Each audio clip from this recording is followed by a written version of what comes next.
我这一生好好的只做了这一件事情，完全放纵在我的人生当中，全面只做我的兴趣，而还得到了大家的允许跟忍受，不去作奸犯科，做一个正直的人，做一个清白的人就可以了，幸运而且幸福。这里是只能喝酒的图书馆，一个出租成见、探索未知的地方。我那天去上那个高一平的那个广播节目，好紧张哦，因为有规程。对，然后他们就说，来，接下来这个 cut 9分钟，然后高一平就问我们一个问题，然后我想说，这个问题如果我回答一个比较怎样的话，那个过了怎么办？一定就讲不完嘛，那可能就不要讲的短一点，主持人会杀。对，然后我就我们就很紧张，因为我们没有受过训练啦。对，我们没有，我们是属于这素人，这个不是科班，这跟那个所有的写作的人道理是一样。早先你要那个发表文章，一定要通过编辑台。对，报纸的编辑、杂志的编辑，编辑台审你的稿，审过的你才能那个。然后部落格时代一开始，然后再加上网络，所有人都可以是作家了。对，你任何风格，任何没有风格，对，都可以来了。你在创作的时候是喜欢受到限制的吗？还是不喜欢？什么叫限制？像我们就没有办法，比如说被限制，比如字数这种，我可以受所有的限制，因为我是戏剧系毕业的。对我来讲，我的创作就是剧本创作吧。我设定问题是这样好了，我主修剧本创作的。是，那剧本创作有各种篇幅，极短篇的这个我们叫这个短剧，然后独幕剧这个大篇幅的，然后甚至于是3连剧，各种篇幅的东西。我们在戏剧系就学这个。我到研究所。大学部都是主修剧本创作的，所以我是一个训练有素的编剧，所以我可以在任何的压力跟篇幅的规范之下写东西。你小时候就这样子吗？对，我很耐压力的，耐压力的那个能力非常的好。为什么？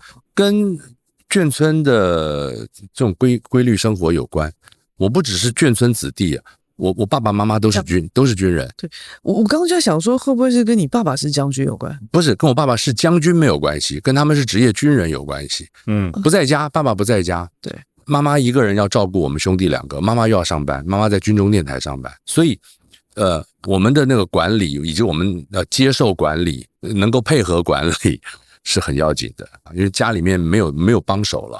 是没有其他的亲戚说帮个手来帮我妈妈照顾我们，所以我们从很小就要能够跟妈妈配合好，所以这种配合的习惯，再加上我的父母都是一个很有规律的状态的人，所以我们就养成了这个规律，所以自我规范、自我规律、自我约束的能力非常的好，超强。对，但这个东西是以前家里是很严格的吗？不是，讲好就好了。讲好就好，这反而是这样子，就是可理解，跟父母的那种默契很好可理解，然后我们愿意做，然后发觉自己能够掌握好时间，掌握好生活规范之后，游刃有余，那种感觉很好。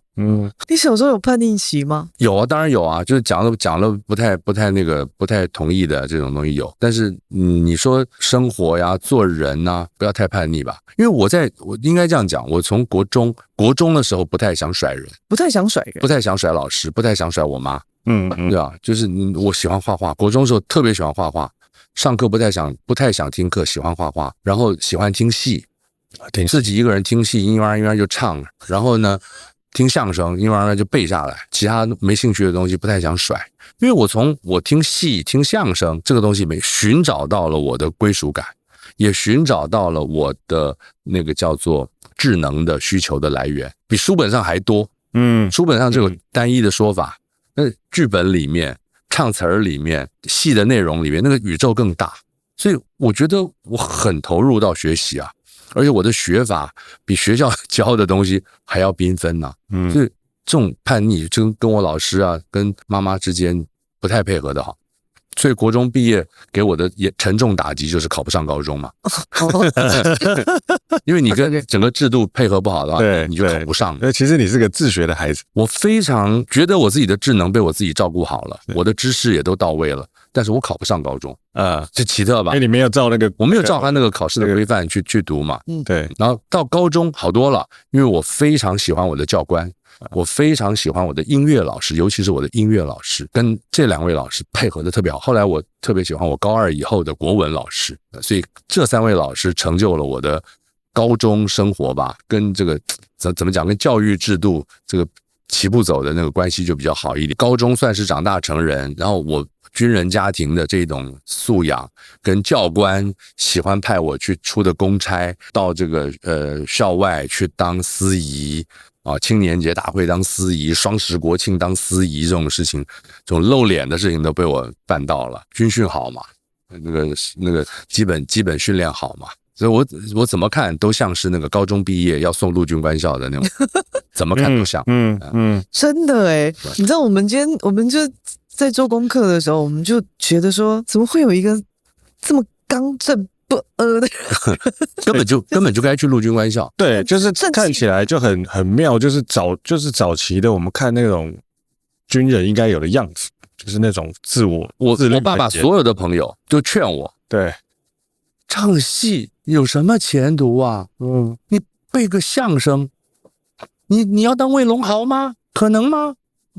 你爸爸是个将军啊，你爸爸是正规军校的毕业生，你应该子承父业。我得到所有的那个劝说，念什么戏剧系啊？去念陆军官校。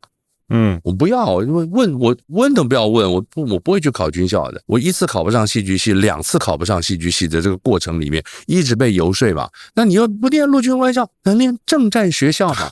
政战学校有影剧系嘛？你的兴趣跟这个军人的身份就可以搭配。这真的气死我不要嘛！但是我就是很像。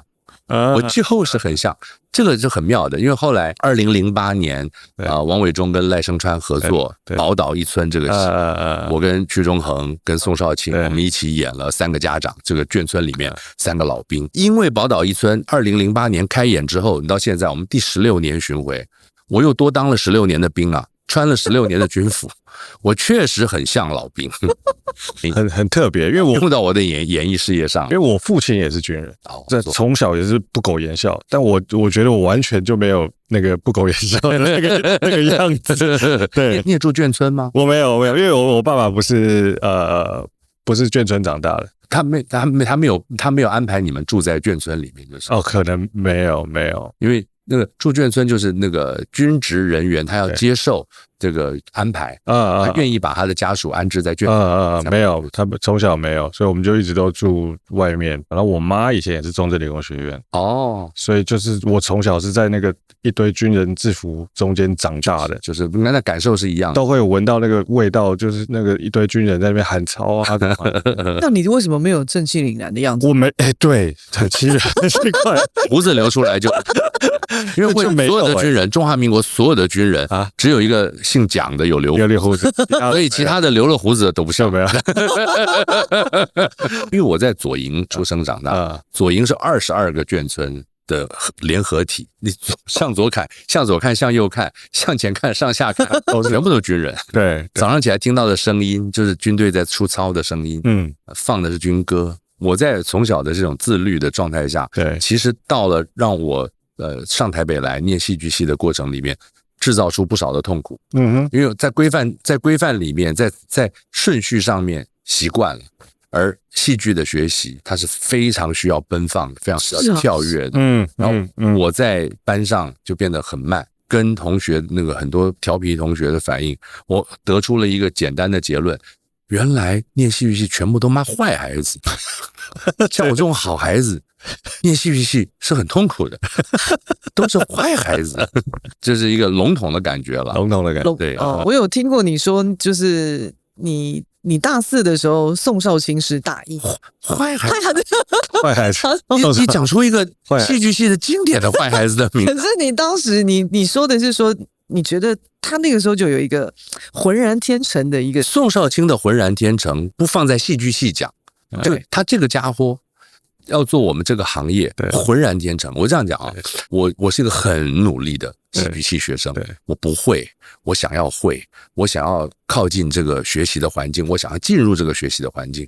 终于我都大4了，有一点开窍，而且我应该讲还没有升上大4，大3结束了，有一点开窍，大概知道自己的努力方向该是什么了。哎，来了一个宋少卿，我努力了到大4了，我好不容易开窍的东西，我一眼看到他早就全都会了。就这么一个家伙，我努力个屁呀！我这这个人怎么他还没念大一啊，刚进来全都会啊，但是浑然天成没什么用。他只念到大4，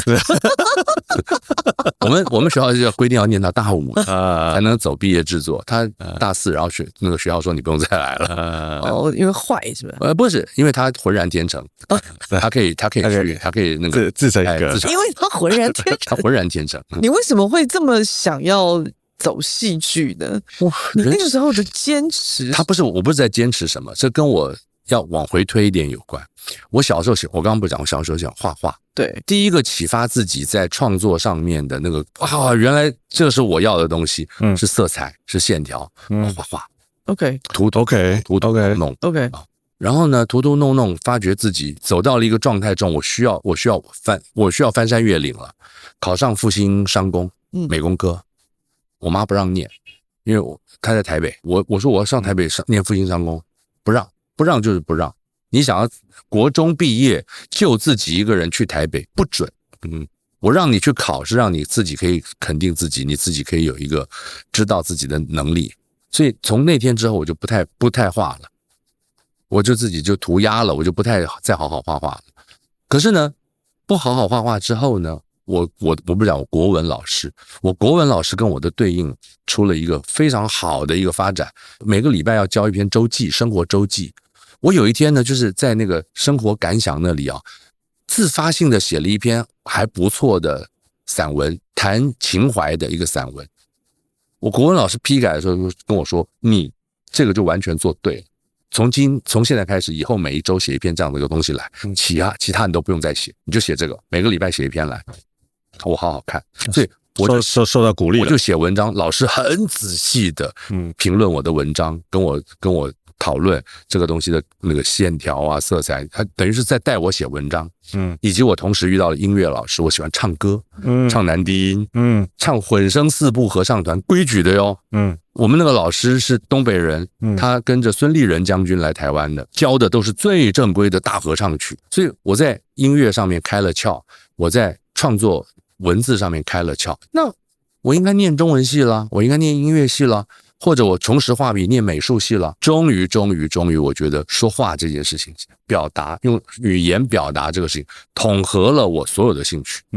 从色彩线条到声音到这个文字表述，我觉得我要看看戏剧系跟我的那个。所以我走进戏剧系的时候觉得对了，原来我应该是走进戏剧系的。然后我在戏剧系主修剧本创作，把我的文字创作的那个开心用上去。那画画呢？画画我后来一直是相声瓦舍的艺术总监喽。所有的画面的那个沟通，画面呈现，跟这个画面的这个呈现，跟我的舞台设计、跟灯光设计、跟平面设计，所有的沟通都非常的流畅。能力完全对应到都是养分。对，小时候给我自己的那个兴致，在我长大成人之后，在我的事业上面全部都连成一气了。这个好有趣，好有趣。因为我有听过很多导演为什么走上导演的路，为什么后来念电影，因为他小时候喜欢画画。对，这件事情好奇怪。然后我大女儿她小时候，她现在就是很喜欢画画，但我发现她在拍片上面好有天分，就是他是会突然开窍的。对，画面思考的人啊。对，可是哇，我现在就觉得很有趣，是他可以像你就会自己去摸索，到你后面知道你要把你喜欢的东西，所有东西你运用在哪一块。我其实没有那么睿智，说我真的都知道，这还是有一些命运在里面。有一些你走在这个路上的一些运道，你要遇到的人。我在戏剧系遇到了一批最好的师傅们，每一个人都对我大恩大德，受到每一位不同老师的那个启发，点你，最后通畅起来，人生的际遇啊，因为你自己是这样想的，你自己在往这个路上走，你当然会遇到对你有益的那个也是那个贵人，对，也是贵人会在你自己往前走的路上走，是等你。我有时候会常常回过头去看我人生走过的这一条路，然后我就在想，人生的际遇很微妙，对，确实。但我们常常在想说，我们的努力跟机运到底哪一个比较重要？我喜欢回到一个跟这个有关的一个词语，叫兴趣。你到底有没有兴趣？你对什么有兴趣？那么，于是你对这个东西有兴趣之后，你往不往兴趣的路上走一步？有些人说，哎，我不知道我兴趣在哪里，就停在那边没有动。你有了兴趣，你才会动。你一动之后呢，往门外一走，往你的兴趣方向走的时候呢，你就选了一个方向了。你选了这个方向往前走的时候，你会走到一些岔道上面，会走到一些热闹的喧嚣的地方，也会走到一些荒郊野外。那你的仇敌，你的这个贵人都在这个路上等你，因为你选了路子了，你有了兴趣了，你选了路子了，所以兴趣很重要。一个人你要走上人生的道路，要自己走上来。那我是兴趣非常多的人，所以我的路上就磕磕碰碰，很惊奇的各种事情就不断在发生。那你走上去了？这是我今年60岁了，我花甲之年了呀，我也该走上了，高高兴兴的走到这儿了，前面有多少风浪啊，哦，对不对 OK 该栽的地方也栽过啊。你最颓丧的时候是长什么样子呢？颓丧啊，对，或者说在创作的这个过程当中，一定不是一直都很顺利的，一定会不会有那种很沮丧，说要不要放弃，或者是说啊，做这个是对的吗？这样一直怀疑，说从来没有。这个可能跟我所走的这条道路在台湾太独门了有关。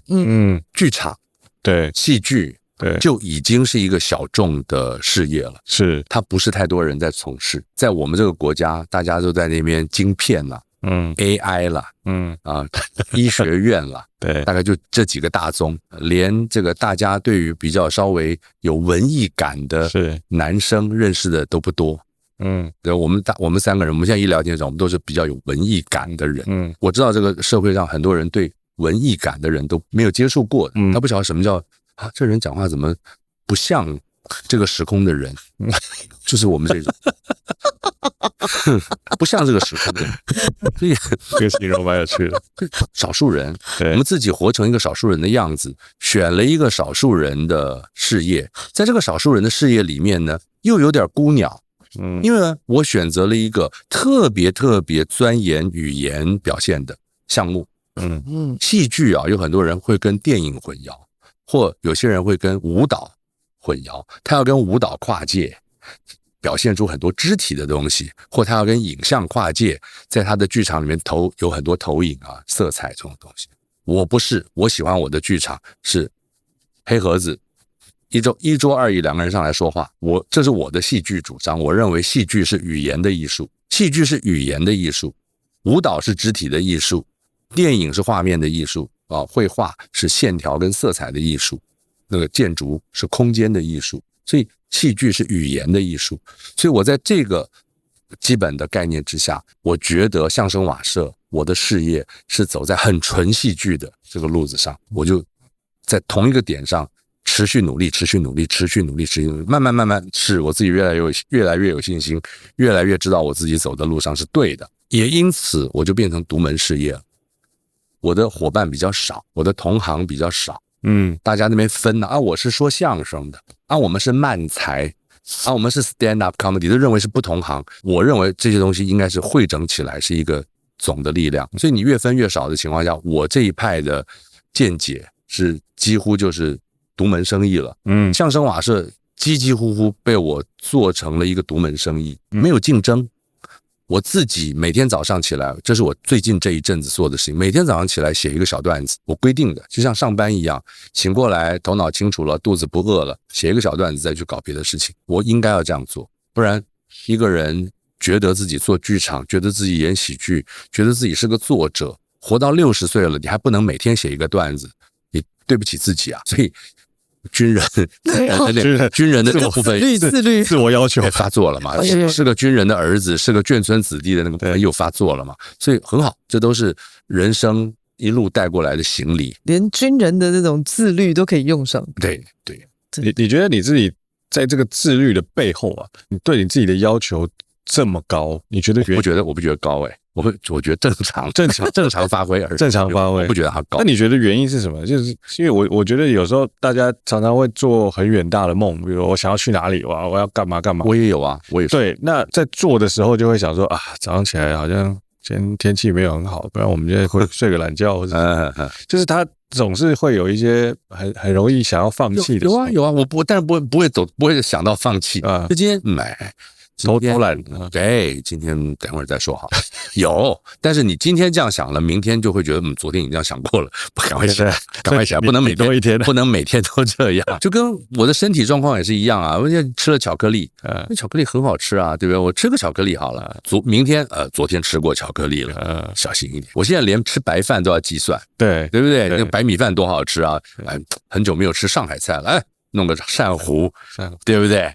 烤麸那个排骨配个白饭，好了，明天昨天上海菜了啊，不能再来，就是这种东西提醒自己，只是可一不可再，岁月催人老，你要注意到这些东西就行了。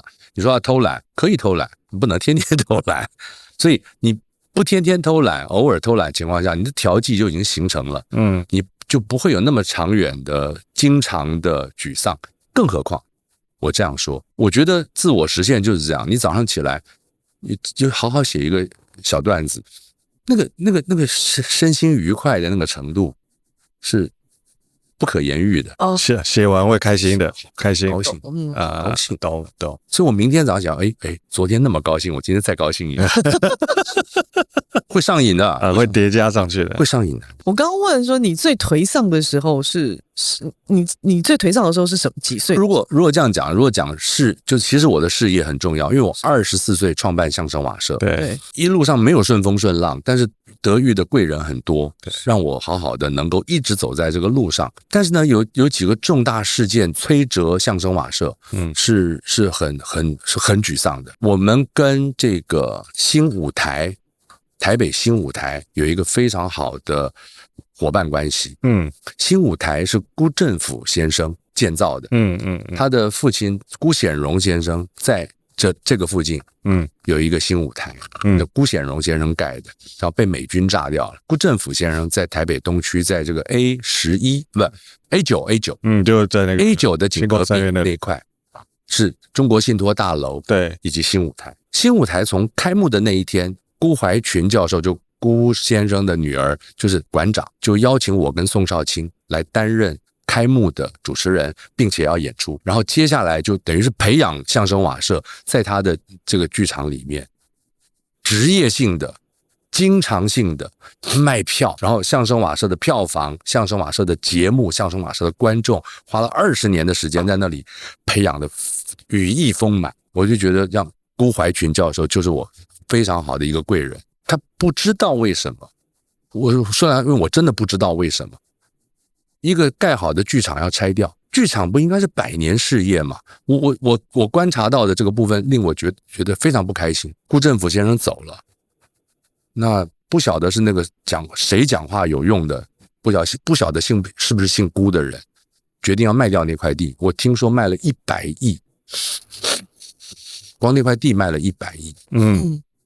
可以理解，但也不能理解。不能理解，就剧场那么好的东西，那么重要的，对于一个国家心灵发展，而且新舞台是个非常奇特的好地方，拆掉了，相声瓦舍顿时就没有了，没有地方了，因为相声瓦舍长久以来很少，我们不太愿意跟公家剧场打交道，中南部演出非得要，因为中南部没有新舞台嘛，中南部演出非得要跟地方，但是台北非常重要，为什么？因为一半的这个艺文人口，住在天龙国，你需要3万个观众进场，其中1万多人都是在天龙国。一个作品出来之后，你有1半的票房在台北，所以台北的这个剧场非常重要，一下子没有了。哇，我们有几年的时间，就是哎呦拜托哟，一下能够租到这个，一下租不到这个，一下能够这。然后呢，新舞台每次我们因为他了解我们，他就释放2个礼拜连续的档期给我们用。其他的公营剧场不愿意放2个礼拜时间给你用，你不可能的，你经营不起来，他不相信你有这个票房。我们在新舞台2个礼拜10天14场啊，天天演啊。把我们的事业养成了，突然之间被摧折掉，这个是我非常沮丧的一阵子。那你颓丧的时候，你会意志消沉吗？你会做什么事？你都我排戏啊，我只能靠排戏，靠努力工作来遮蔽它。我们如果说不是事业，比如说在生活上，可能是在家庭里，whatever。哦，比如说你失恋的时候呢？那你问到重点了，我离婚2次啊，我是一个家庭那个婚姻相当失败的人呐、我有2个前妻啊，有人有3个，但我还少一个。有小孩吗？我没有小孩。好在好在我任何一次婚姻都没有产生下一代，所以我没有对不起下一代的这个问题，所以家庭是失败的，就变得怎么会定义它失败呢？老婆都保不住啊！你一个家庭经营的过程，你都没有办法把它经营好，失败了嘛？但不失败了1次，还失败2次，但不会解读说有2次很好的爱情生活吗？是啊，我不是2次啊，我爱情生活很缤纷。我爱情生活没有很缤纷，但是我想要好好，我也愿意学习建构家庭，好好娶一个，在家里好好跟他过日子，办不到，所以我就只好继续缤纷。这个事情跟你想要保持好的创作的动力有关系吗？我没有想过这个中间的。以前有很多人说，你进入了这个家庭安稳的家庭生活之后，你就再也没有办法好好创作了。哦，以前会讲嘛，艺术家就是应该要这个，你知道，也许哦，到处就你知道，也许哦。但是因为我是怎么讲呢？我们是运势比较好吗？还是怎么样？因为相声瓦舍的每一年的演出量很够。台湾我们自己的家园。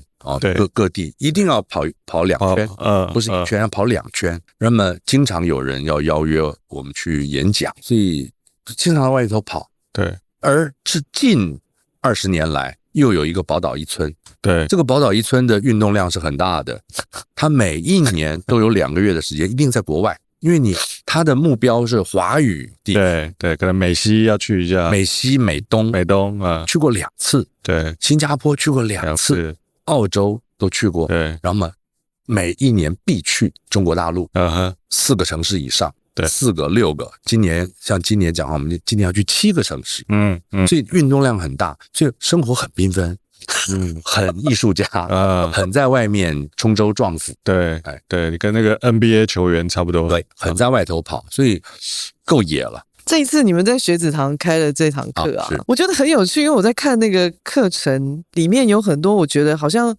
不是对相声有兴趣的人，我觉得也能够去学习。我们希望这样子，希望任何一个有艺文感受的人，你听听都好的，你并不是说来跟着我变成一个相声演员或变成一个相声编剧。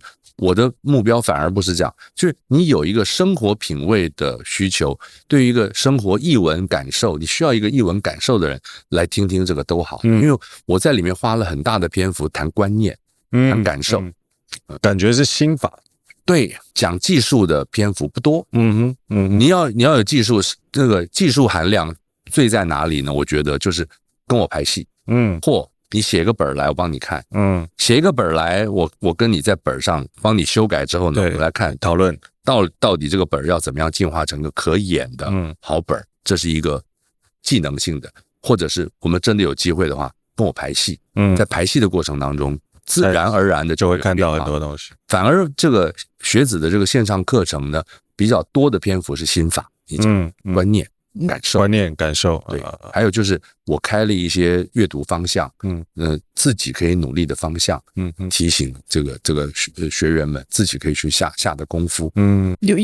我看到有一个东西很有趣，我们做了很多的功课，你非常强调幽默这件事情 ，humor，对，幽默的本质对你来说是什么？你在我50岁以前问，跟在我50岁以后问，它就是一个山头不一样。可是你今年不是60了吗？对，所以我稍微真的比较懂幽默，已经10年了我24岁开始跟着宋少卿，我们在外头稀里糊涂瞎搞笑而已有才华的年轻人搞笑而已。到了50岁的时候，我真的过了一个山头，我被送进急诊室，心肌梗塞。你心肌梗塞以后呢，你躺在上海的病床上面。旁边人讲话你都听不懂，医生护士讲上海话，那个病人跟医生讲话讲上海话，然后呢，帮你服务的那些阿姨讲河南话，他不同的对不同的帮派，他们不同地方来的，就是叫老乡一起来工作嘛。哪儿来的？那么我这个台湾人，我普通话讲的非常的好，但是我只会讲普通话，对，我只能普通话跟他们沟通，然后他们自己私下讲乡音的时候，不知道在讲什么，完全外国的一个语音环境之下，非常的恐惧，非常的寂寞。每天只有30分钟可以有一个人进来跟我讲话。赖声川赖老师就来了3次吧，因为他还要去排戏，我在他的舞台上倒下来的嘛。要靠什么？要靠自己的力量陪伴。所以我脑子里面开始浮现各种古诗词，我喜欢的东西在我脑中浮现。你说你躺在病床上的时候吗？浮现各种古诗词，我努力的把这些古诗词一句一句的背诵出来，用古文，用诗词，产生一种品味的陪伴。突然之间，我就懂了王阳明所写的这个义吕文。王阳明被贬官到这个龙场当龙场驿，就管马的那个小官，贵州所以那个地方有3个人从他的窗外走过，没多久听说这3个人就死了一个，没听说多久又死了一个，然后第3个也死了3个，他就叫了2个仆从，走，我们去把他们埋了吧。这篇文章写的就是他带了2个仆从去埋了3个陌生人，并且为这3个陌生人写了一篇文章，写了一些寄送的他的文章跟歌，寄送他。幽崖之狐成群，因祸之悔如车轮，必能葬尔于腹，不至久铺路耳。这话什么意思呢？就是你死在荒郊野外，就你莫名其妙在外面过你的人生也都一样嘛，你就莫名其妙在你的荒郊野外嘛，你莫名其妙死在一个异乡了。幽崖之狐成群，这个山谷里面的这个悬崖下的狐狸一群一群的，你躺在那儿就喂他们吃了嘛，你死在那儿就喂了狐狸吃了嘛。因祸之悔如车轮，大蟒蛇跟车轮那么粗，对吧？大蟒蛇吃你，大蟒蛇需要你啊，你死在那儿了，你需要高兴啊，你让狐狸吃饱了，你让蟒蛇吃饱，不至久铺路耳，你不会曝尸荒郊的。这些可爱的动物，它们需要吃你，你不会曝尸荒郊。你的灵魂要安定，到了晚上，这些狐狸、这些猴子都会到你的坟上来，趴在你这儿，你不孤单的。你在人间活着的时候，可能你际遇不好，你死了以后反而安定了，这叫义吕文。我们把这个旅人莫名其妙死在荒郊野外的人把他埋了。我就觉得这篇文章，天哪，完全背到心里面去了。小时候读这个文章说，古文到底什么意思？到底在讲什么？还要那个翻译，还这个那个。可是自己躺在病床上，无助到你昨天那一关要是没过，你就已经是王阳明讲的那个人了，就已经在蟒蛇的肚子里，你已经在那儿了啊！可是你今天还在人间，你还在可以思考这个事情。回来之后，人生不大一样了。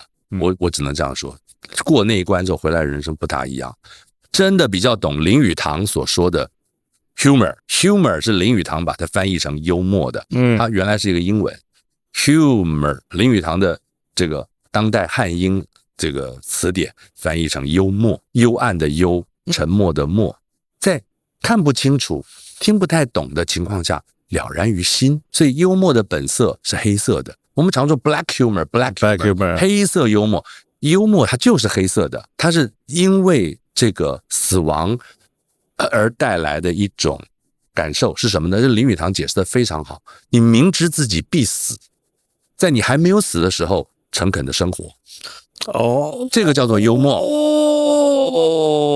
林语堂幽默大师嘛，哇塞，这个叫一语道破了。我们都还未死啊，未死的人要非常明白自己必死，所以在你必死之前，诚恳的生活啊，所有的喜剧的素材，所有的喜剧的话语，不都是我们这种升斗小民的生活吗？诚恳的生活，决心明智的。诚恳的生活，下定决心的，我要好好生活。所以好好生活其实是需要下定决心的。你下定决心好好生活这件事情本质上就是幽默。所以我所推行的幽默不是什么高度技巧性的编一个什么东西把你逗笑，没有，我们深入到生活的感受里面来，深入到灵魂的感受，深入到品味的感受里面来。这是我所寻找的幽默的路线。我就比较喜欢在典籍里面啊，在文学里面啊，在历史里面啊，来找这些幽默的痕迹。哇，那个东西这个在这次学子的课程里面，啊关于林语堂的学说这个部分，我也有好好的分享。我讲是这个部分，我讲的很细。是在这一堂课里头吗？哎，对，这课里面有特别讲到这个，因为幽默是我们做喜剧的人、创作喜剧的人一定要有的气质啊。是，甚至于我们说这是喜剧的哲学，幽默是哲学，它是喜剧的哲学。我都想去上这堂课。真的欢迎啊！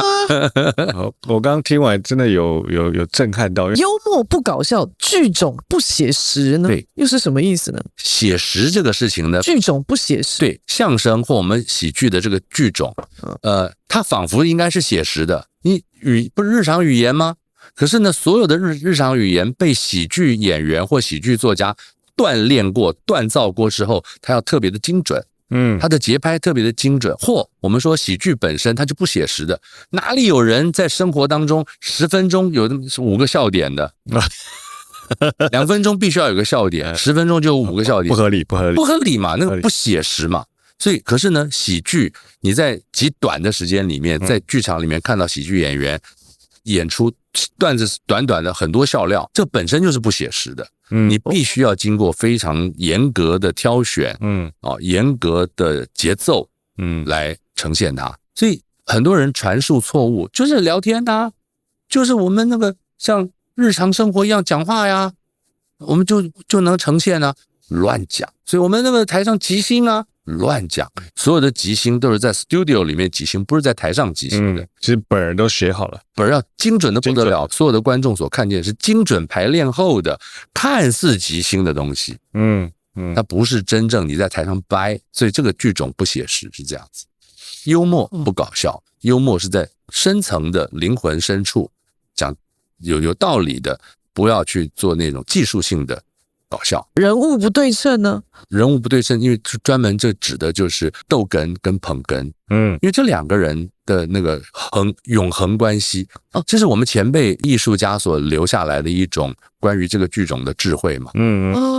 主说者跟帮腔者，一个帮腔的。哎，你很多的好搭档，你不管你觉得你的表演叫慢才也好，你的表演叫做 cross talking 也好，对，你用那个从英美来的观念跟形式，还是从日本来的观念跟形式，还是从传统中文来的观念跟形式，你总是2个人的对话的时候，对口相声或者是 cross talking， 你都会有这种绝配的这种感觉，一主一副的。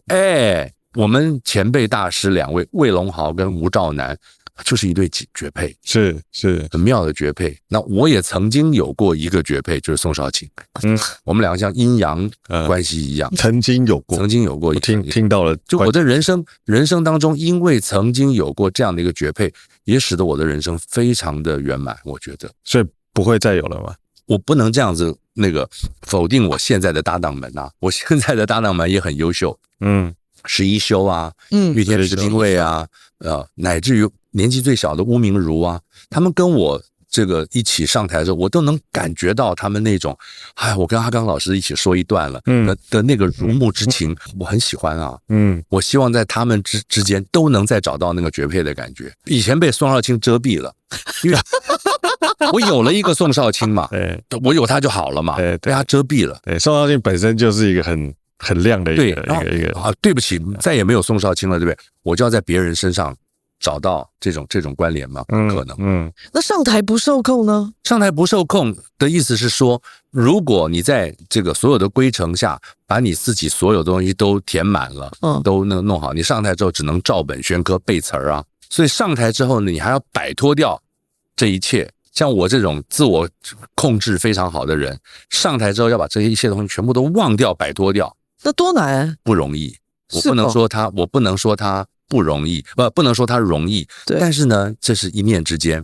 我最喜欢举《倚天屠龙记》的这个例子。张无忌听说大敌往武当山去了，所以张无忌用了轻功，快速的赶到武当山，发觉他的太师傅已经重伤了，受了重伤。张三丰在这个重伤之余，这个蒙古人的假扮成明教的人都已经围了武当山，都已经上来了。张三丰就临敌之前就跟受了重伤的于代言说：“我刚刚创设了太极拳这套武功，我传了你，好好记下来。我今天也许过不了这一关，但是你好，务必忍辱负重，把太极拳要发扬光大。于是呢，他就演示了太极拳。张无忌这个时候化妆成小道童站在旁边，全程记下来。张三丰不知道旁边有一个张无忌在，他就全部演示完毕了。等一会儿真的面对大敌的时候，这个小道童站出来，太师傅，你最近教我的太极拳，我拿这个来对付敌人，打了一套。张三丰一看，哇靠，这小孩谁呀？过来，还有几个地方不对，当着敌人的面现场教，关键词来咯，还记得多少？还记得一半，不行，还得忘，还记得多少？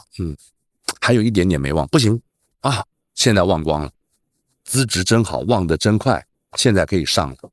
我在大2的时候，在舞蹈系选体育课太极拳，我跟着老师打了1年太极拳，所以我完全知道张三丰在说什么。张三丰也是我的祖师爷，就是他创的太极拳嘛。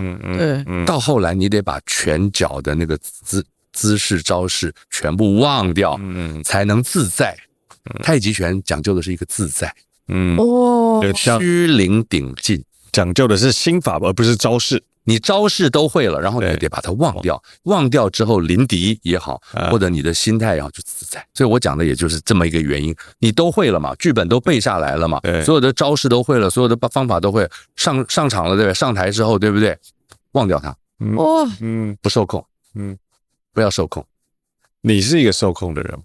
我上台我很喜欢，以前在表演工作坊刚刚起步的时候，李立群对很严格的教导啊。李立群用的一个这个词，我觉得他讲的非常好，我要沿用，叫做游泳。游泳。阿刚今天上台游泳吗？他的意思是说你在深水的地方，在游泳池深水的地方，你能够在非常好调节好的呼吸之下，极度放松的，在水里面悠游的那个感受叫做游泳。他说的不是游过去游回来，深水区极为放松的换气缓缓的游动，这个游泳。阿刚上台我们游泳哦，他常常这样跟我讲，就是这个意思，自在，表演的那个自在。所以你在场上的时候有这种自在感，有这种归零感，有这种游泳感的时候，才是我们做演员的人上台想要追求的那个境界。我的境界到这儿了，我的观众才会享受啊。我上台之后我是忘掉的，我没有在背台词，我的观众听到的就是真正的这个台词，真正的这个心态，真正心里面要说出来的话，不是刻意背好的那些台词。你观众买那么贵的票进来听你背一晚上台词有什么意思？他真的看到你这个幽默的核心啊，看到你这些角色啊，他才高兴啊。你的生活上你觉得你现在自在吗？我觉得蛮好的，尤其我早上起来都能写一段手，对，很好。我讲我今天早上写的段子，我记忆犹新，略讲就好了。我今天这个段叫西湖醋鱼，吃过西湖醋鱼？西湖醋鱼没什么了不起，土味还很重。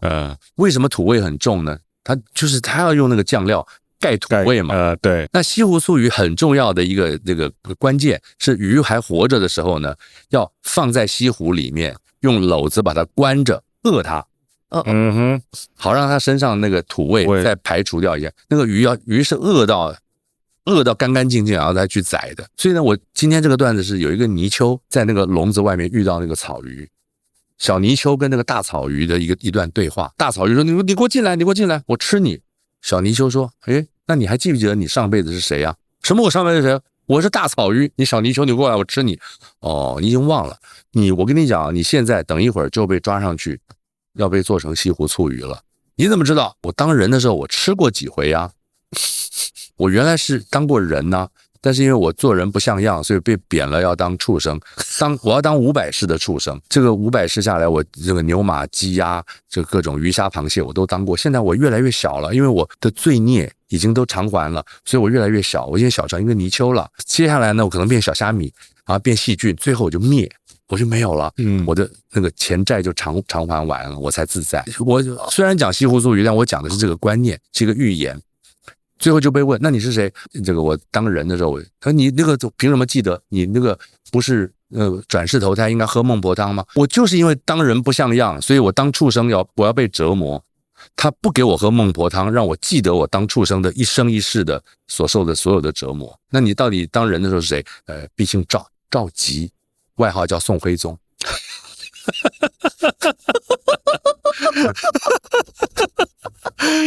哇塞，好屌哦！这个，我刚刚一直在想一件事、就是你如果比喻你自己像金庸小说里面的哪一个人物呢？你会比喻你自己谁呢？我盼望。你盼望盼望，你是看到我这个扇子帮我往金庸上面调吗？我是觉得你好像很喜欢今年我不是很喜欢金庸而已，我跟你讲，金庸也是我的贵人。我从来没有见过金庸大侠本人。但是我的生命，我的创作生命却跟金庸大侠这10年来一直勾连在一起。对。10年前，远流出版公司约请相声瓦舍创作了一出戏叫《说金庸》，就瓦舍说金庸。你在任何的展现上面，你要提到金庸，你要用到金庸作品是一定要授权的。可是呢，我没有去争取授权，是人家请我这样做的。你看多有机缘。好，瓦舍说金庸之后，这个作品之后呢，我连续10年被邀请在这个华山的华文朗读节，每年的朗读节，我必须责任性的朗读一段金庸。这就变成他的代言人，等于是这样子。那今年金庸先生100岁冥诞，对，要金庸100年，出版社又来邀约说，我们再为金庸大侠做一出戏，剧场的作品，笑笑江湖。OK， 是我们今年相声瓦舍9月份开始要演到年底的一个戏。你问我的问题是金庸的谁？我觉得在《笑傲江湖》里面的五岳剑派有没有？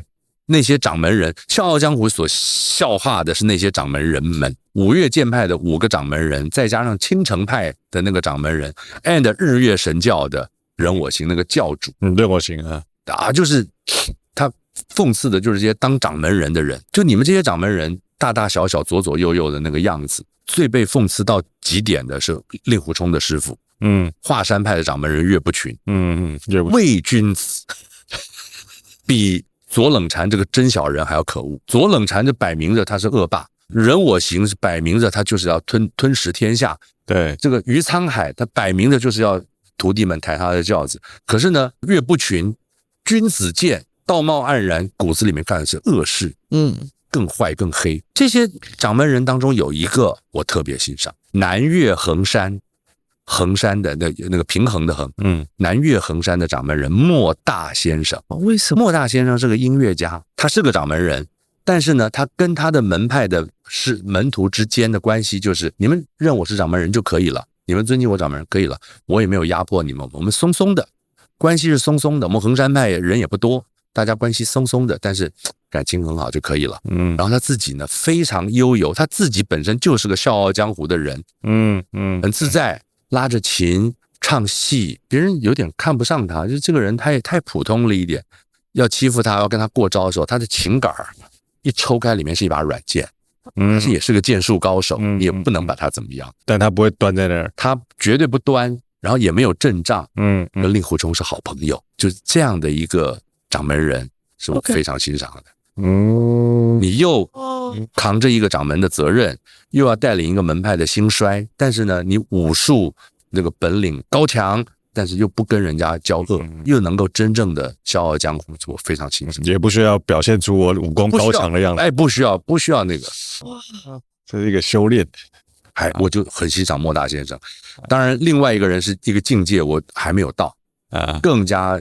这个敬佩他，对，是五绝之一的，你知道东邪西毒南帝北丐中神通，有没有？后来呢，这物换星移了，对，就变成这个东邪还活着，对，西狂杨过，这个北侠郭靖南僧一灯大师，他出家了。中神通的师弟叫中顽童，老顽童，对，周伯通。大家在那边比赛，那谁是五绝之首呢？就在那边说，哎呀，那个谁最资深这个黄老邪最资深，怎么？哎呦，段智兴、一阳指都已经到了化境郭靖为国为民杨过、杨小侠怎么？对，你说的对，你说的好。所有人最后都一致认为，只有一个老顽童周伯通，他心里面没这件事情，他没有要分高下。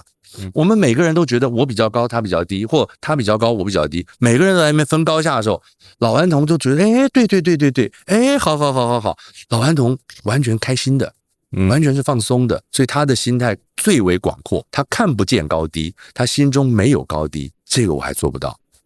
所以大家一致认为五绝之首是老顽童周伯通，他的高在于他心中没有那个高，已经没有要那个比较的意思这个是要学的。这个很不容易，这个很难，这个我觉得太难了。这个像乾坤大挪移的第7层一样，对你前面6层都还看得懂，到第7层你看不懂。对，然后人说，你说奇怪了，为什么大家都看不懂了？因为创作乾坤大挪移人自己写到那儿，他自己也不太懂，对，就胡写了，胡写，可能是这样吧。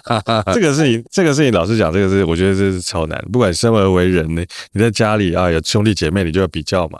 对，然后你出去工作有同事也要比较，然后创作，然后你总是还是有同一个圈子的人。对，那我们做 podcast， 你总是还是会有排行榜啊，对，是会有各种，你都会你怎么这随时都在比较。对，但真的要能够到完全不比较，完全这个里面没有那件事情，它就是很难，它就是那个很困难啊，很困难，很困难，这是一个境界。我老顽童武功还不高吗？对，他自己跟自己打架，左手右手自己跟自己打架，对不对？但能够到自在，难道就还会去计较吗？我的意思是，会吧，会吧。你看，这个还是人性，这个我觉得是很难的。每个人都还是每个人都还在修了，他不一样。你有想过，你在这个教学这么长的一段时间，你有想过用线上的形式教学吗？我不盼望，但是我不抵制。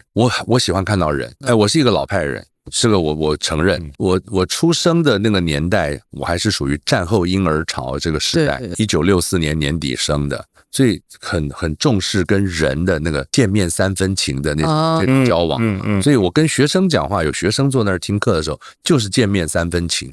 有学生看着我的时候，我讲话，我讲的特别喜欢，特别开心。你要我对着 camera 讲。我好吧，我就算知道那边有3万人在看，可是我看到的还是 camera， 没有见到面，就少了那3分情。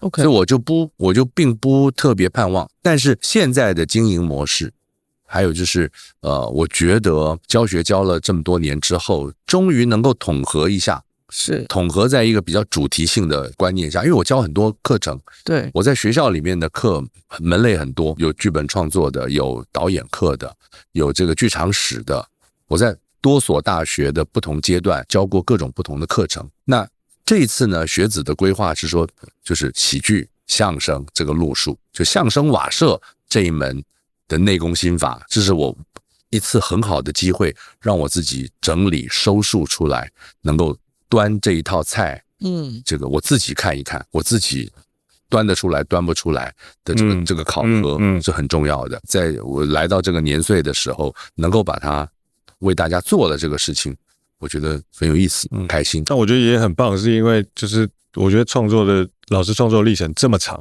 在这个过程当中一直不停的输出，然后到这个时候可以有一个机会让他收敛，然后对我整理，然后看清楚自己在想什么，不然你就是整天在发挥，对，跟伙伴在讲，就话就讲掉了。对，那你要把这个变成一个课程，变成有条理的下来的时候，你那个课纲，我的课纲是用手写的，我甚至于就是我还不希望所有的东西都用电脑写，我的剧本是用电脑写的，可是我剧本电脑写完之后一定要列印出来，我才看得懂在写什么。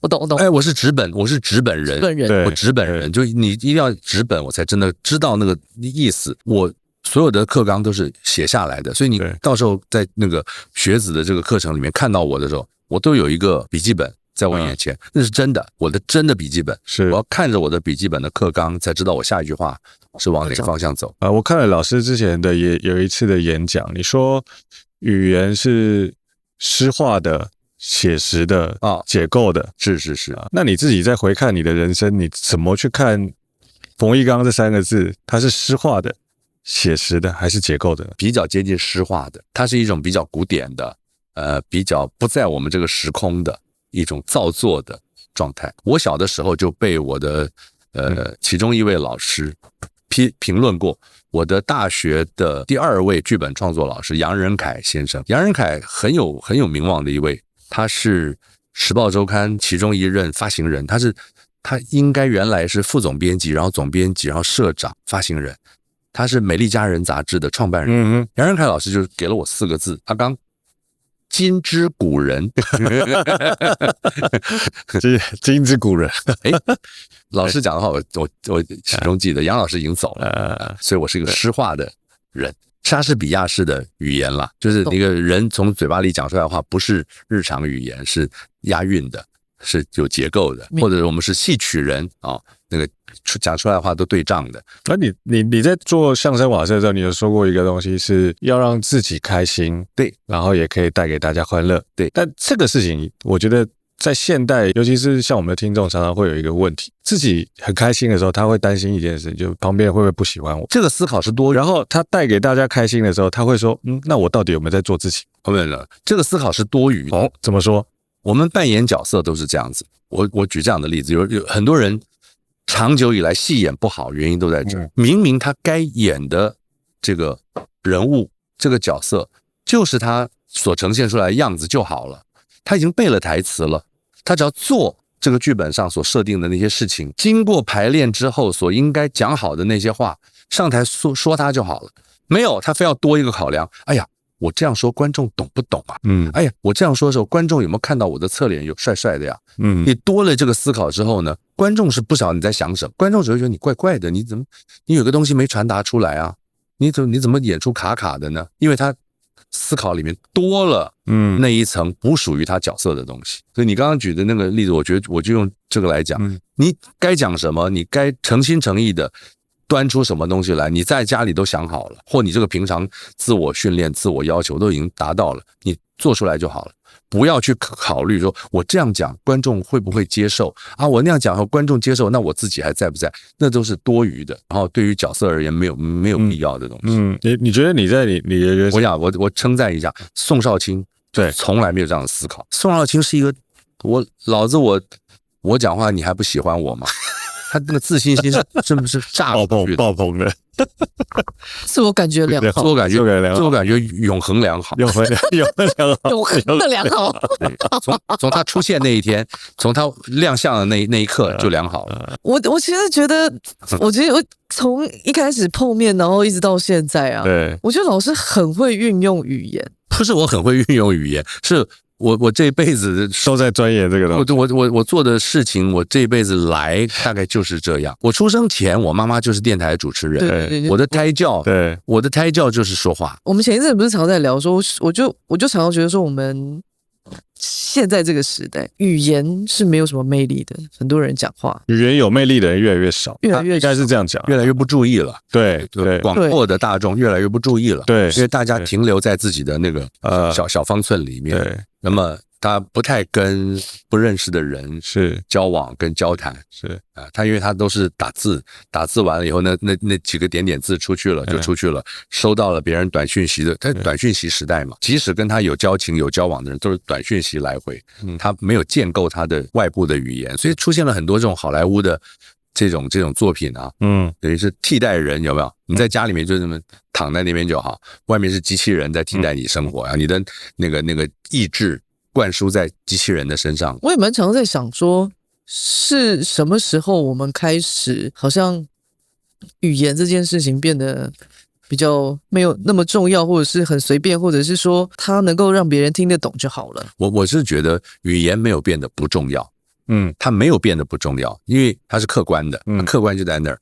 对不同的人而言，你在乎还是你不在乎？只是我们现在可能觉得不在乎的人可能变多了，但是我心里面想念的是那些仍然在乎的人。我要做的工作以及我所要面向的我的观众是那些仍然在乎的人。仍然有一些在乎的人，他对于语言的造作或对语言的巧妙的运用有高度的需求跟兴趣，于是他会扶老携幼来相声瓦舍的剧场看我们的演出，他希望从这里得到一些互动，得到一些灵感，得到一些他也对呀，我们就是要这样讲话的这种鼓舞，活下去。所以我觉得做表演艺术家，做表演艺术的创作者，这个努力都是值得的。我确定了这一点，我就是为少数人活着的。有人就是需要你啊，你一个人活在世上，被其他人需要着，不就好了吗？就一个今之古人来讲，在这个快速变迁的年代，你最大的焦虑的来源是什么？我没有我是真的，我是苏东坡这句话的信徒啊。是自其不变者观之，物与我皆无尽也。自其变者观之，那曾不能以一瞬，有没有？对不对？就变化那么快，可是自其不变者观之，物与我皆无尽也。白话文的什么意思？就你的宇宙跟其他人的宇宙的那个连接，能够广博到什么程度嘛？我们不是现在都一天到晚多重宇宙、对，平行宇宙，对，你的宇宙强大到什么程度？我们做创作的人、做写作的人，我们每天都开一个小宇宙到另外一个地方去，平行宇宙到别的地方去。这个宇宙够强大的时候，你的信心就够强大，你的平行宇宙跟其他人的宇宙的连接的能力非常的好，有什么好担心？物与我皆无尽也。哇塞，这个太棒了，这个好不错。苏东坡的《赤壁赋》里面，这个好，这个好有。我们这一阵子常遇到创作者，所以我证明了我是精致古人，精致古人，动不动因为你举的例子都是要用古代的例子。其实我们在理解别人怎么去运用语言这件事。就你真的是精致古人，对不对？不断的，真的不断的验证。对，因为我们有一阵在讨论，就是语言其实是一种框架嘛，因为你使用的语言或者你会用的字，它会形塑你想象力的边界。对，跟老师聊天很有趣，是因为他会把我们带到一个别的宇宙去啊！我不断勾连别人的宇宙。我大概这个高中毕业之后，就再也没有听到这么多古文。我高中毕业之前也没有这么亲近他们啊。但是呢，我有机会啊，因为其实宝岛一村就是我很大的机会，就是20年前开始的。你去到岳阳楼，你就不带着范仲淹那篇文章站在岳阳楼前面朗读一遍吗？是，明明在岳阳楼前面呢，要朗读一下，要朗读一下。然后你到了那个桂积山阴之兰亭，你那个兰亭集序不在那边背一下吗？念一下吗？你在滕王阁，我都去了呀，都去了。那滕王阁王勃那篇那么好的文章，物换星移几度秋，不在那边感叹一下，掉2滴眼泪吗？念一下，不是你感受一下。到了。自我来黄州已过3寒时啊，就是苏东坡被贬为黄州团练副使，朋友跟他集资弄了一块烂地，叫东坡的那个地方，现在叫做苏东坡纪念馆。他那个纪念馆就有一个那个小高台，里面一个小凉亭，凉亭一个大屏风，前后赤壁赋。你就不站在那边把前后赤壁赋完整朗读一遍吗？你到了苏东坡当年叫东坡的那个地方，所以情怀我懂就被触发了。是你小的时候可能没有想清楚的那个东西，一次一次的被触发，一次一次的贯通起来，那你跟苏东坡产生了联系了，你跟王勃产生了联系了，对吧？你跟王羲之产生了联系了，你跟他们联系比你小的时候联系的更好了，感情更好了。他都是古人，都是不同朝代的古人，而这些古人是不朽的。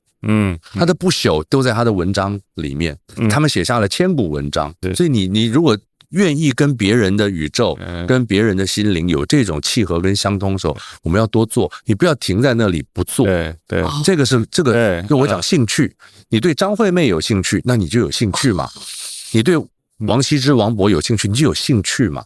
你要对别人有兴趣，尤其对创作人有兴趣，你有了兴趣，你就开始走出去，你就有了连结，你就不会孤独，你就不会自己一个人。所谓孤独跟不孤独，就是你跟别人的宇宙有没有打通那个平行宇宙，跟妈的平行宇宙有没有？他不是要干一件怪事情，然后一贴就可以跟他平行宇宙的那个能力相通吗？讲的那么白话，妈的多重宇宙是多么白话的一个好莱坞电影。我问老师一个问题，就是像我的小时候其实是在中国文化的熏陶底下长大的，然后我妈妈其实是教中文的所以我小时候是在这个一堆这个外省人文化跟这个中国文学里面长大的。那老师在这个当年那个年代，我们小时候长大的时候，像我小时候是听李国修、李立群，后来听金士杰，这个那一页我们来说相声，这个环境里面长大，到现在就完全台湾的文化已经就完全是除了那个文化以外，它是完全是多元化发展。比如说我女儿现在完全是在听韩国文化，你在这个过程当中，你自己心态有什么不一样的转变？我还跟我刚刚讲过这句话，我是在为少数人服务的。少数人如果仍然觉得对我有需求，我就有活着的，并且发表作品的这个欲望，我有这个欲望，以及我有这个必要。我需要这么做，因为从我发表作品那天起，我就不是大众的。80年代，哪怕当时的风潮叫小剧场运动，也就是我们这帮剧场人在运动，它并没有变成一个大众传媒的普遍的事件，没有小剧场运动，因为当时解严嘛，对，剧场戏剧是言论自由的一个，它是一个言论自由的表彰嘛，所以再也没有人可以来审查你的剧本了，所以大家在这边一股风潮在那边做事情。相声瓦舍也是在那个时候成长的，相声瓦舍用的素材是从传统相声取用，然后解构衍生出我们的作品来嘛，就是在小剧场运动的，我们的特色是这样子。所以对我而言，我不必去哀叹什么观众变少，观众从来没有多过。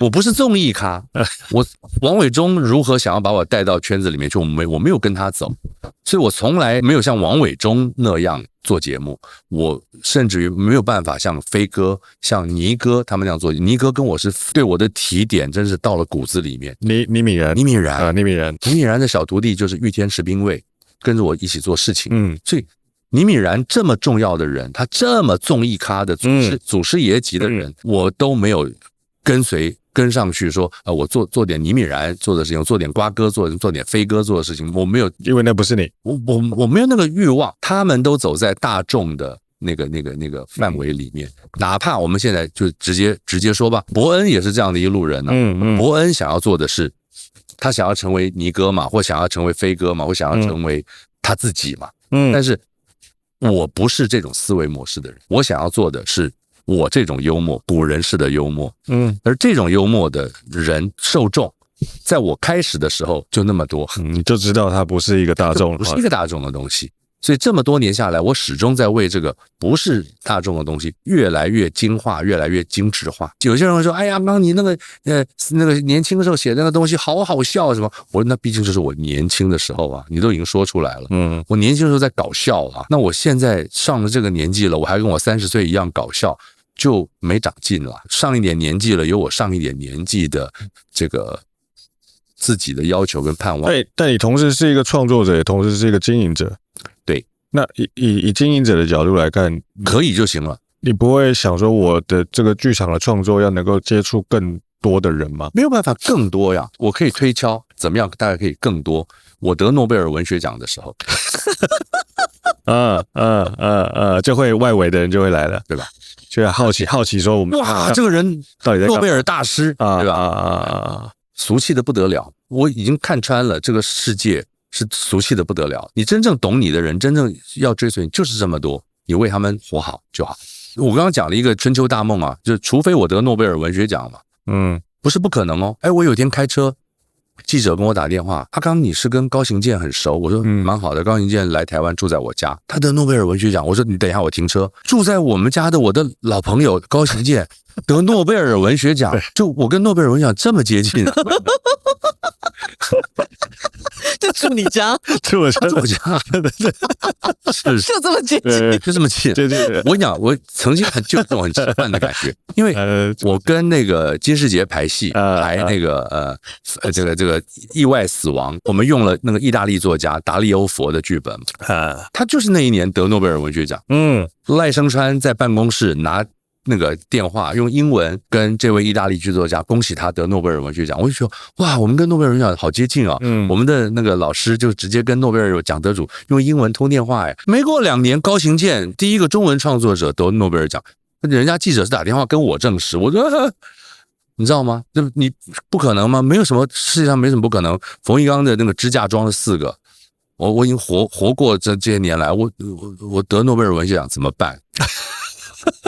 为什么用怎么办？你们没有重视我一辈子啊！您这个国家这个政府把我自生自灭放在这边，任由我自生自灭一辈子啊！你到时候怎么办？如果万一了，对不对？谁知道不会，对不对？这个事情很妙，我们小时候都觉得这东西对离我们是不可能，就是在天边的，对，没有不可能。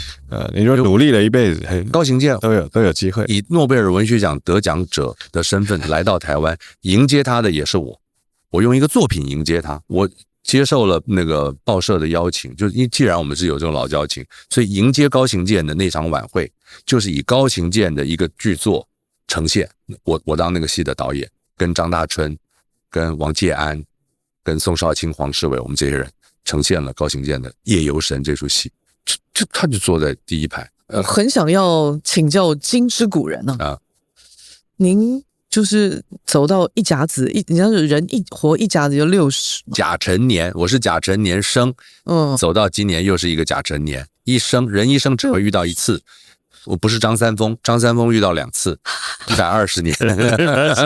我能请教，对您来说，生命的意义是什么吗？我这一生好好的只做了这一件事情，在我父母的培育跟祝福之下，我父母没有要求我得要去做一点完成他们愿望的事情，他们的愿望就是战争结束了，他们的儿子要在太平的日子里面自由成长、自由选择，他们觉得我的选择是合乎于一个自由意志下可以的选择，不去作奸犯科，做一个正直的人，做一个清白的人就可以了。所以我多么喜欢艺术，他就放任我走上艺术的道路，然后使得我从自己发展了这个意识之后，这一生都走在同一个路上，非常非常的幸福、幸运而且幸福。我在大学念的是戏剧系，在我成长的那个年代，学以致用的比例只有11%，一成的人能够学以致用。你是戏剧系毕业的，并且走上了这个行业，在这行业就做了一辈子，非常非常的幸运。你算是挥霍了你的兴趣吗？放纵了你的兴趣？可以这样讲，对，完全放纵，在我的人生当中，全面只做我的兴趣，而还得到了允许。得到了大家的允许跟忍受。我从来没有遇过一个这么自律性放纵他自己兴趣的人。这个超难，这个听起来超难，全身心投入你的兴趣，但同时间你要非常的自律，你才有办法让这个兴趣变成一门学问。我追随的老师们，每一个人也都展现出大量的自律。赖声川是一个高度自律的人哦，是，他是我指导教授。我小的时候呢，赖声川就是一个才子嘛，你跟着赖声川上课，然后赖声川觉得你不错，他选你到他的剧组里面演戏，然后他选你到他的剧团去演戏，这都是人生的机会。到今天，我超越了我很多老师了，在学问上面超过了一部分的老师，在技能上面超过了一部分的老师，但我始终没有超越的是我的教授赖声川。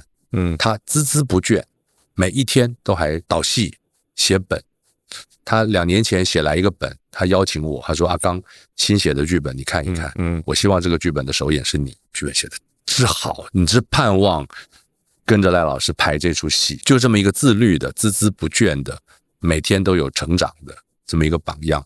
所以我的老师就是这样子，不是世上没有这样的人，世上很多这样的人，应有这样的人，我只是以他们为榜样。你曾经说过你是一个表演艺术家，我希望我成为表演艺术家，我是个演员，我是个表演工作者。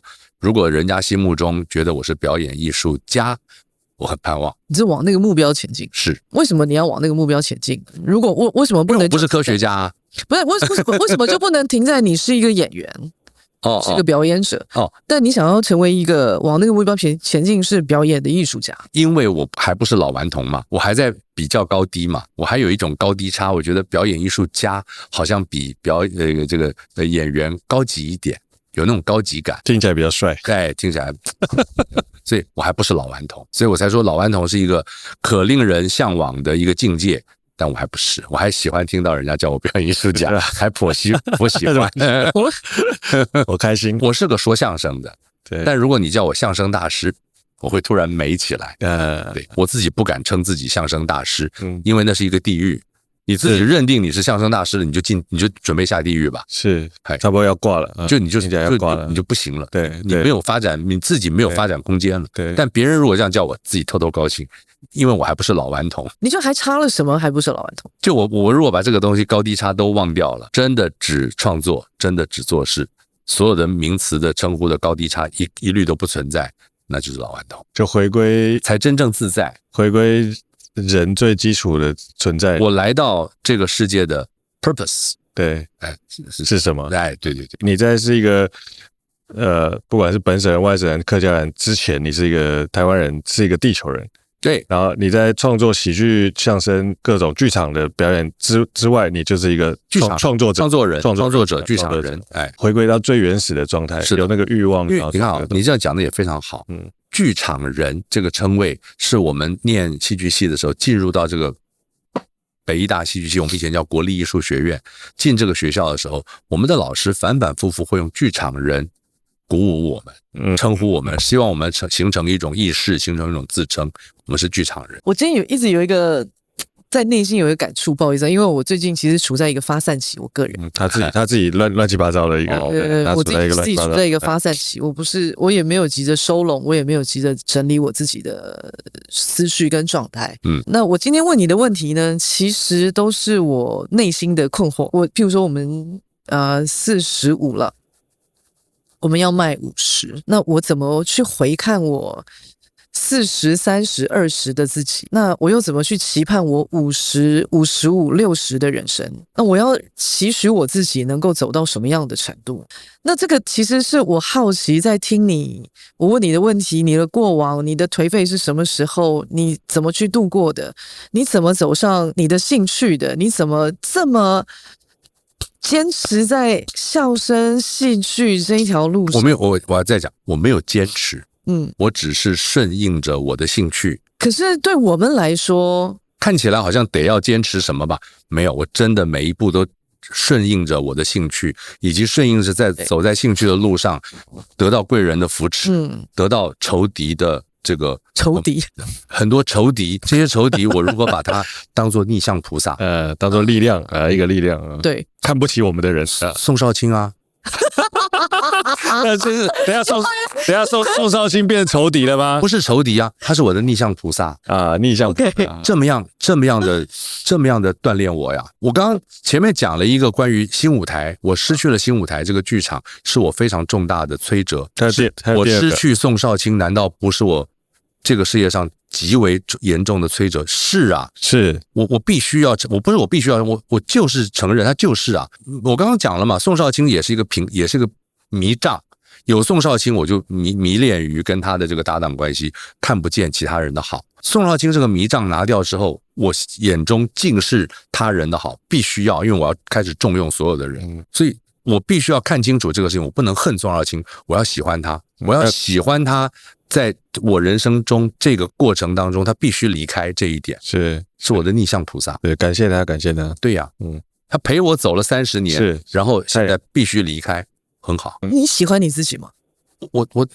我自恋狂吧，我还要自己再证实一遍，我是自恋狂吗？因为你刚刚说宋少卿就是你知道自我感觉良好，就也是爆棚啊。我不会自我感觉良好吧？不会，但是我会很喜欢我自己所做的某一些经过自己思考之后的精准判断。我会觉得好险我这样决定，好险我愿意这样想事情。你讨厌过你自己吗？不会耶，从来没有。从来没有。你失恋的时候也没有？我有失恋过吗？你失婚的时候吧？对啊，会失婚的时候会觉得，哎呀，这么好的前妻保不住。没有。你是怪你自己的吗？我怪我自己啊，当然是我自己啊，当然是我不好。你都不是怪别人吗？当然是我不好。是啊，因为即使离婚之后，我的前妻也不会怨我。我还是保持良好关系的，这样很棒哎。那我问一个问题好了，你今年60对不对？整60要耳顺，随便你讲什么我都顺，都能接受，叫耳顺。随便你怎么问，我今天怎么怼他？今天怎么问我都能够，我怼他，我逗他都行，我都能够开心的回答，叫耳顺。如果你现在60的你自己想要回过头跟40的你自己，你会想要跟他说什么？脾气太大了，40岁的我脾气太大了。有一些没有必要的脾气，有一些没有必要的得罪人的事情，真不应该在那时候做出来。如果那个时候早一点收束，火爆的那些行为跟脾气，跟得罪人那个态度的话，也许我的耳顺能够发展的更好一点，更全面一点，更早一点。太有一点自己觉得自己嫉恶如仇了。40岁的时候， OK，因为40不惑嘛。嗯我来到市场，我来干嘛？我怎么知道了嘛？我40不惑嘛，我要冲嘛。我就知道所有这世间的怎么运作的。错了，不对，不是这样子。那你怎么解读？你怎么解释40不惑呢？ 40的不惑以及40所犯的各种的错误，都是惑都形成了我现在60的状态。没有，因为刚刚听起来就是你的40的以为的不惑，通通都是40的惑，也还好了呀。一体两面嘛，怎么看怎么解释嘛？就那个字不一样。怎么解释嘛？因为你40不惑，50才能知天命，你才能知道说，对了，我就是来搞这个的，我没错了，我就是来干这个的，认命吧。胡适讲的，做了过河卒子，只得拼命向前啊。这个大概可以解释我们现在最近在思考的一些问题，就是还没有知天命，还在挣扎。没有，我觉得突然间，我觉得我自己，你知道，太收敛。你说你现在应该要对啊，听完以后，我觉得我现在太收敛了，太客气了，对。对啊，没错。你说听完之后你就知道说，或许你60，我要到50知天命，我前面这个40还要再冲撞，还可以再冲撞一些，没有错的，对嘛？是不是？听完以后，这样不然我怎么到50知天命怎么到60耳顺？对，是不是？我一定要这样讲好像听起来有点道理，听起来很八股哦。对，但有道理。孔夫子讲的哦，有道理啊。那孔夫子讲的没有一点道理吗？相当有道理，而且孔夫子活得够久，他才能到70从心所欲啊，不是吗？要活得够久，这样。孔夫子的这个10年这个说法是有参考价值的，有。所以我们的40不惑其实不是字面上的意思，是应该是豁出去的那个豁，是不是？同意。有可能的。感谢冯老师今天来跟我们聊天，幸会，太开心了。借尼哥的一句话说，我们今天谈话叫做陌生人的慈悲，不太熟的人才能讲得这么深。是。